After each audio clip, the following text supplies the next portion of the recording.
you. So we already have in Illinois something that many of you mentioned to me who are nurse midwives, advanced practice nurses. But the nurse midwives, for the most part, do not go into the home. And doctors do not go into the home. We have with us today a pediatrician, Dr. Minkus. Thanks. I'm the closer here. And I'm here to offer very strong support for this Home Birth Safety Act, which I feel would be a boon to the state I've been in all my life. Let me tell you a little bit about myself. I'm a graduate of the University of Illinois, then Northwestern University Medical School. Served 6 years in the Army, was a major when I retired. I'm a board-certified pediatrician by the American Academy of Pediatrics. I'm board fellow to the American Board of Pediatrics. I'm a fellow of the American Academy of Pediatrics. I'm an assistant professor of clinical medicine at Northwestern University School of Medicine, now called the Frankfurt School of Medicine. And most important, my #1 credential is that I've been practicing as a pediatrician in the North suburban Chicago area for 34 years, and am currently lead physician for my pediatric group at North Shore University Health System, previously known in its earlier life as Evanston Northwestern Healthcare. If anyone wants to see my CV, I want to just tell you a brief story how I got into all this home birth stuff, because I think it's instructive. When I went to medical school at Northwestern many years ago, actually in the early 1970s, I had, as all medical students did then as now, the usual third-year OBGYN clerkship, which consisted, of course, completely of hospital births. And I learned a lot of very wonderful things, had some wonderful teachers down there.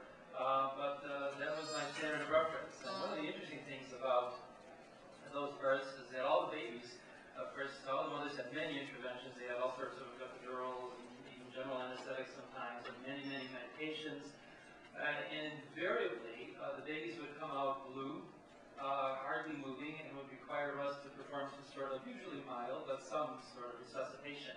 And when we as medical students would ask about that, the doctors would tell us, well, that's just the way babies are when they're born. What do we know? We're just medical students. We said, okay, that must be the way babies are when they're born. But then something else happened, and that was in those good old days at Northwestern, we had the opportunity as fourth-year students to have an elective at a wonderful, now defunct place called the Chicago Maternity Center. Chicago Maternity Center was a wonderful place that did home deliveries all over the city of Chicago, mostly for lower-income people, but also for some higher-income people who just wanted that choice of a home delivery. At that point, it was pretty much the only game in town if you wanted a home delivery. And the way it would work is that the fourth-year medical student who elected to do that would go out with the midwife that worked for the maternity center into wherever they were going to do the delivery. By the way, the vast majority of ours were really green, which was an experience in and of itself. But at any rate, so we all went on these deliveries with the midwives, and of course, you know, the first thing we learned right away is that we were superfluous. And the midwives were amazing. They knew everything. They knew how to do everything with the birth, and we just kind of stood around and observed, because they knew, in spite of our third-year training, they knew way more about doing normal deliveries than we did.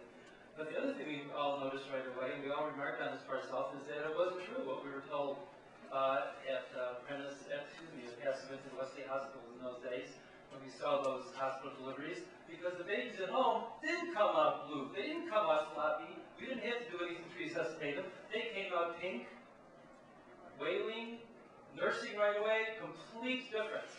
And even us, as dumb and naive as we were, you know, like in the little cartoon where the light bulb goes up above your head, well, the light bulb went up above our head and said, wow, this is amazing. There's something different about these births than the births we saw in the hospital. The other thing we noticed right away was that the environment, of course, was entirely different. And we readily understood after just a few of these deliveries that we went on why it was that some of these women had elected to do it. Some had elected to do it for financial reasons, then and now. But some had elected to do it because we wanted to have a much different experience than the high-tech interventionist hospital experience, which is fine for some people and not for some others. And it was a very different, family-oriented, warm, it was an amazing experience. All of us, unfortunately, as I say, the CMC was defunct not long after that, so a lot of people coming after me did not have that experience. But the other thing we found out is that at least the limited number of deliveries we went to, which was usually around 25 or 30 for us during that month, other. Did you see that? They didn't do this, they didn't do that, but they turned out fine. And again, the little light bulb went up above our head that maybe there's another way to give birth. And again, the ultimate lesson that we learned from that was just how amazingly skilled these midwives are. And we didn't get to see them do C-sections. We didn't get to see them do, incredibly complicated, difficult deliveries. We saw them do lots and lots of normal deliveries. And boy, they were so much better than, excuse me, I don't know where the person is, than the OB-GYNs. They were much better. They had all sorts of little tricks, just like she talked about, that the OB-GYNs had no clue of. And they were able not only to affect delivery, they were able to prevent certain complications. They were able to prevent the need for cesarean section by their skills. So, since I became interested in home birth and was known as supportive of it, over these years I've had thousands of patients as pediatrician who have been born at home. And I feel after that experience, these 34 years, I have a very deep insight into home birth and its implications.